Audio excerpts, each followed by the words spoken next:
Hello everyone and welcome back to MineFam. Today is, oh goodness, episode 13, I think? I might be wrong, I don't even know. But welcome back. Today we have to give you guys some updates because we have been very busy. I feel like it's been a while since I've even hit the record button, but I guess it's only really been a week. But actually going through my last video again, I realized that I had some serious morning voice, and for that I apologize. But today I should be sounding a little better, I hope. But before we get started, I have to do a couple shout outs. One of the other members of the server, so you know Flash is running a YouTube channel and making videos as well, but Virulent has also decided to make himself a building channel, and so there will definitely be a link to his channel in the description, and I'll probably put a card up in the top right of your screen. And also a shout out to Gentleman Stew, who also plays on this world with us sometimes, but he primarily makes videos for Call of Duty Modern Warfare at the moment, since the remastered version is back out for PS4. So if you want to see some COD content, go on over there and check him out, and drop a like on his video, maybe drop a subscription if you want to stay in tune with his stuff over there. But the reason we are at the witch farm, which is where we are at, if you don't know what this is Flash and I both have been AFKing over here for a while because we have been wanting to get this stuff. And I'll show you why in just a second. Obviously, we both tend to use this stuff frequently, so we need a lot of it. But also, he and I both, he picked up the project because he's been making his own thing, and I'm not going to tell you what it is because you need to go see why we both need these. His video from the other day actually inspired me to get back on the project that I have planned out for you guys using these. So hopefully, one thing I'm waiting on, let me back up. I have a lot of stuff planned out for you guys that I think you're really going to like, and they're fairly big projects, and I have them all planned out. A lot of them I have even built in a creative world, and one of them goes right here. One of them is over back at the main location. One of them is in the end. I'll just go ahead and tell you, one of them is we need to decorate the slime farm, but a lot of these I'm waiting on the ability to make a third-person time lapse, and there's two ways that's going to happen. First is whenever we can move to a server, we all have the ability to make more accounts to where we can use those accounts to video ourselves from obviously another perspective. But then also the replay mod is in development for 1.15. The guys over at Hermitcraft and Legacy SMP servers have access to the beta version of that, and they are working on that and helping the developers test all that. So hopefully in the near future, we will have the ability to time lapse or have a third-person time lapse, and I have some big projects to do with that, and I think you guys are really going to like them. But that is what pertains to these for me. If you go check out Flash's channel, you can see in his latest video why he needs those bottles. But the reason I have been AFKing for this redstone stuff is because of a little project, or it's not even a project, just a little goal I set for myself, and I'm going to show you what that is over at my house. All right, here we are flying back into the house. And it's not, like I said, it's not really a project that I've been doing. It's just a little goal that I've kind of set myself, and it has to do with these chests right here. So in these chests are not every, but most of the redstone components that are used frequently. So things like torches, things like pistons, sticky pistons, which I thought about combining those, but I use them so much individually that I figured I should make two double chests or a double chest for each of them. And my goal is to fill up a double chest of each of these redstone items. So as you can see, I've filled up the redstone torch box, which is very handy because, or which is kind of easy because you got redstone dust and the sticks coming from the witch farm, so you can just create those nice and easy. But as you know, redstone torches are used in other redstone components like repeaters and comparators.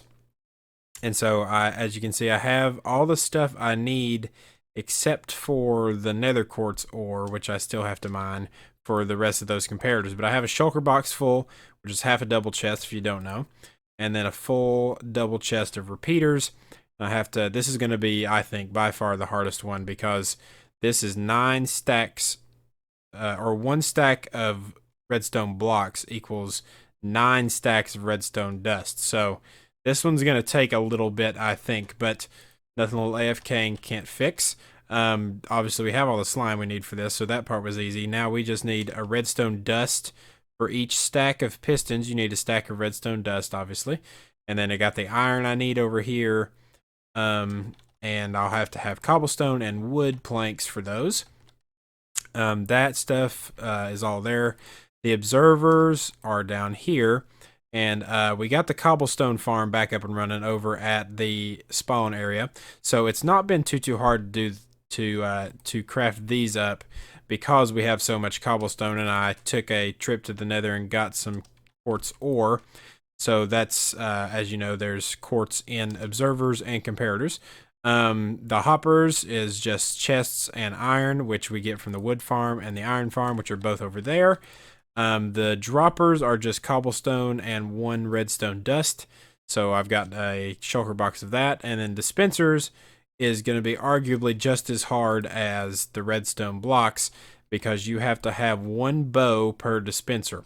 So we're going to have to not only AFK the witch farm for the redstone, but we're also going to have to AFK the double skeleton spawner to get the bows that we need for it. So that's going to be an adventure, and that's the one I'm probably least looking forward to craft. But this one I still think is going to take the longest just because of how much redstone dust goes into it. I did make a promise at the end of last episode that we would go over to the flower farm, and I promise, and I plan to keep that promise. So let's go check it out real quick.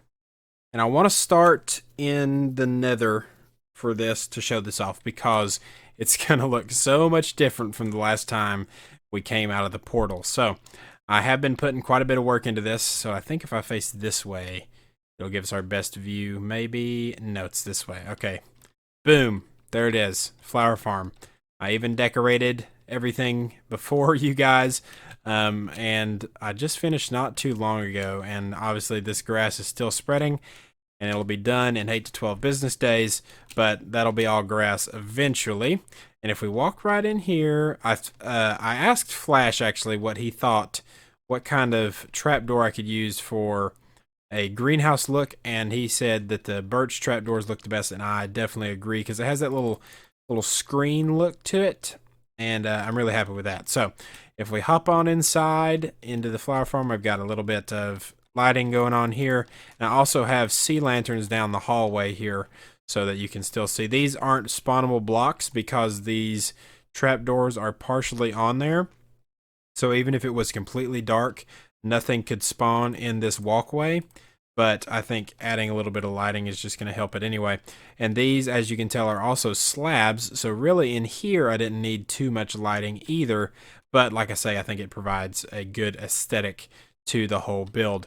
As you saw last time, the shifting floor flower farm design is what we went with, and it's inspired primarily by Tango Tech, and I will link the video that I saw his design in.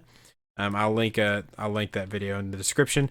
And so we have all the flowers gathered up from these 2 platforms, and we went through what flowers we needed to get last time and why we have 2. So if you don't know why there's 2, go watch the last video. But we have them running down into these water streams over here and going up this soul sand elevator right back here, and then shooting up and going around and around until they either get picked up by one of the hoppers for these chests, or they despawn up there. And there shouldn't be anything that despawns, because there is a hopper or a sorting option for every flower or seed that comes through the system. So when we turn this flower on, or excuse me, this lever on, it turns on both of these and these too tall flower farm. And I think I kind of briefly just mentioned how these work. If you bone meal a too tall flower, which these are the only 4 variants of too tall flowers, it automatically produces one of the flowers that you bone meal. So we got the sunflowers producing yellow, rosebush producing red dye, the peonies producing pink, and the lilacs producing magenta. So in here we have every, like I said last time, we have every color we would need, and then just these little rows. I think I didn't want a blank floor, so these just 2 rows of grass with flowers on them, I think just provides, once again, to the aesthetic. Actually, let me turn my volume on, and then we'll turn the flower farms on for you guys real quick, just so we can see how they operate. All right, game volume is down, so let's flip this lever, and you can see those automatically getting bone mealed. And then, as I say here, the tall flower collection system I turned on separately. That way we make sure we pick up all the items. And as you can see, these shifting floor designs that we went over, the frames drop a little bit when you turn the farm on, but that's okay. And this will go for the Etho Hopper Clock has a stack of items in it, so these will go for however long that lasts. I actually don't know what the exact math is on that, but now that those have gone, you see the water push them off, and I'll go ahead and turn this off. And that turns those off. You can hear the dispensers you hear are shooting these items that this hopper minecart picks up under there into the water stream, so that they go into this water stream, so they get picked up by the hoppers.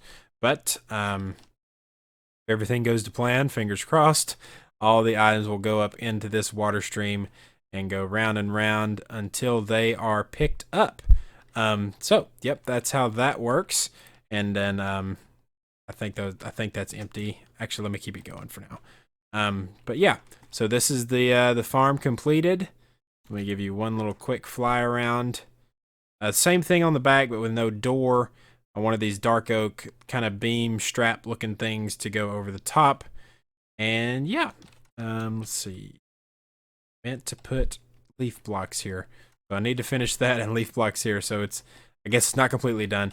I left the bone meal inputs back on the back. I didn't really feel the need to wire them up with long hopper chains, causing lag to the middle here. So when we do run out of bone meal for these things, we can just go around the back and put the bone meal in manually. So yeah, so the flower farm is done. Nice little lily pad path here. And actually, let's head back to the main area, because there's more to show off over there. All right, we're back here in the main area. Just waltzing around on top of the tree. And so all 3 of us being me, Flash, and Viru, have been very, very busy over here in the modern area, the downtown area. Actually, now that I say that out loud, if you guys have any suggestions on what we should call each area, please leave those down in the comments, because the only one we have like a true name for is this area right here, which we're calling Birch Ridge. This is actually Birch Ridge, this little mound that runs along here up to the river over there, where Viru's house is, and Flash's house, and the wool farm. This area is known as the Birch Ridge area. But then other than that, we're just calling it the medieval area, the Alpine Nordic area over there, the what we're calling the Mumbo area back there with all the massive farms, and then the modern city area or downtown. And we really need a name for this, but we have been very busy over here. I think last time y'all saw this building was brand new, this pumpkin farm building, and since then we have actually put in the pumpkin farm. Flash and I went through and built all of the mechanics of that, and then actually recently Flash put in a shulker box loader down here at the bottom. Instead of the double chest tower we had going right here, we now have this fancy little device that loads shulker boxes for us. If we look in here, we can see that we already have 11 full shulker boxes of pumpkins. And you can hear the farm working up there, and then this one is starting to fill up as well. So this thing is going absolutely nuts right now with how many pumpkins it is producing, which is probably due to all the work we've been doing in here, because this only works when the area is loaded, when the game is loaded right here. And so all this work we've been doing in the modern area has been keeping this farm running.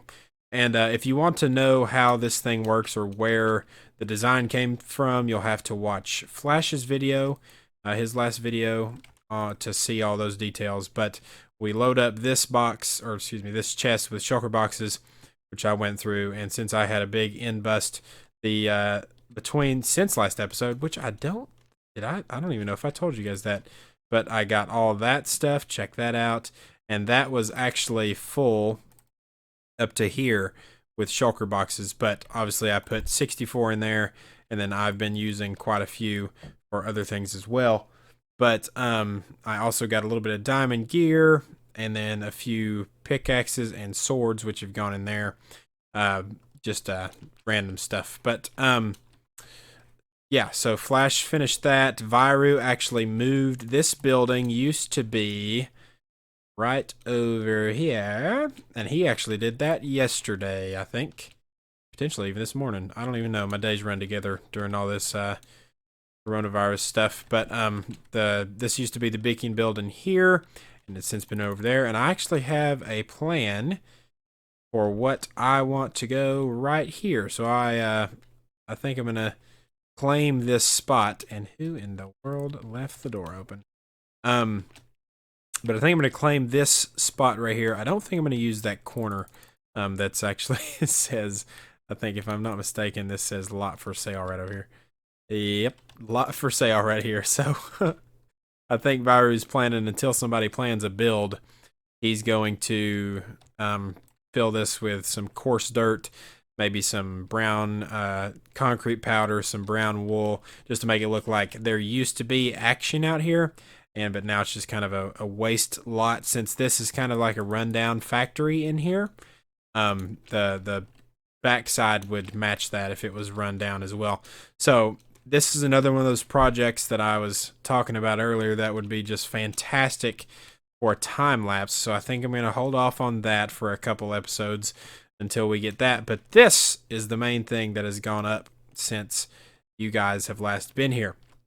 And this hospital is not done on the inside, but this hospital went up from grass and stone, a little hill right here, from a grass hill to this, in probably 2 hours total, because this is Virulent made this build on a previous server he had played on, so he just brought the schematic over here, and we just placed blocks, did some resource gathering, and knocked this thing out so fast. But we have to still sort out what we're going to do with the insides. As of now, it's just you go through here, and this is all it is. But so yeah, we have to decide what we want to do as far as interior decorating. But since this road system goes this way, and we're going to want to take it that way a little more, we have plans to move this source lake for the river over here. As you can see, the river that Viru custom made that runs over there, we're going to move this back up onto this hill right here. But in order to do that, we're going to have to terraform, which we've started a little bit. Me and Viru worked on this last night. Terraforming this ridge up to here, kind of just covering this river / swamp biome right here, and just have it kind of connect up there. That way we have more space for this. And then this kind of looks, or when we put in a source lake up there, this river would look kind of out of place, I guess. So that's why we want to just kind of cover it up with a lot of terraforming. So that is also a project we're working on. That will not be saved for a time lapse. We will get that done sometime in the near future. This over here is, however, one of the projects that I have planned out that is going to be, I think you guys are going to love it. But this is, I'm really happy with what this is. I have it built out in creative and just waiting to put it on the server. And as of right now, I think I need to do a little more tweaks to it though before it goes up. But as of now, it's going to take this many materials. So it's going to be pretty big, but I think you guys are going to like it. So yeah, so that is kind of the progress update for what we've done since last video. I must confess, I almost lied to you guys. Almost. I didn't. I almost did though. So I don't know if y'all have noticed, well, if you have a really keen eye, because I haven't really showed this area, but there's this hole over here. And if we go down this hole, while I was building the iron farm, I kept looking over here and seeing that blackness back there, and it kind of intrigued me a little bit. So I flew over here, obviously, as my curious self does, and found this mine shaft here, and decided that the spider farm that we have way over at the Mesa biome, kind of near Flash's Mushroom Island, was not good enough for our string needs. So I figured in here I could find some sort of cave spider spawner, which we can see one example of right there. But I didn't just want one. I wanted to find at least a double, and that is what we found. So if I come back out here, if we hop down here, bam, boom, spider spawner, double spider spawner. There's one right behind this wall. Let me go ahead and break it out. Don't drop it. Oh, darn it. It's one more wall. So if we look through here, boom, spider spawner back there, and it's the same thing over there, right behind that wall. That's the one that's exactly right behind the wall. You got to be careful with these guys because they can hit you from quite a long ways away. But if you crouch, if you get too close, they'll just hit you. But there is a area on this slab that if you get in the right spot, you can still hit these guys and get the XP. So I'm not close enough, as you can see, to get the XP where I'm standing. So if I inch forward a little bit, and of course that's right there, that's the spot. So now if I just continuously hit them, the XP will come through, and it'll be good to go. And there's a hopper under that trapdoor right there that leads into these chests. As you can see, they are filling up quickly. But I believe that is going to be all the time I have. Whoa. All the time I have for you guys today. I appreciate you all very, very much once again for all the support you guys have shown with me starting this channel. I hope to grow it even farther so I can get more and more content to you guys. But I appreciate you taking the time to watch the videos. If you did enjoy the video, go ahead and leave a like. And if you really enjoyed it and want to stay up to date on what all we do here on the server, go ahead and leave a subscription. And if you really want to stay in touch with what we're doing, go ahead and ring the bell. But that is all for today, and I will see you guys next time. Have a great day.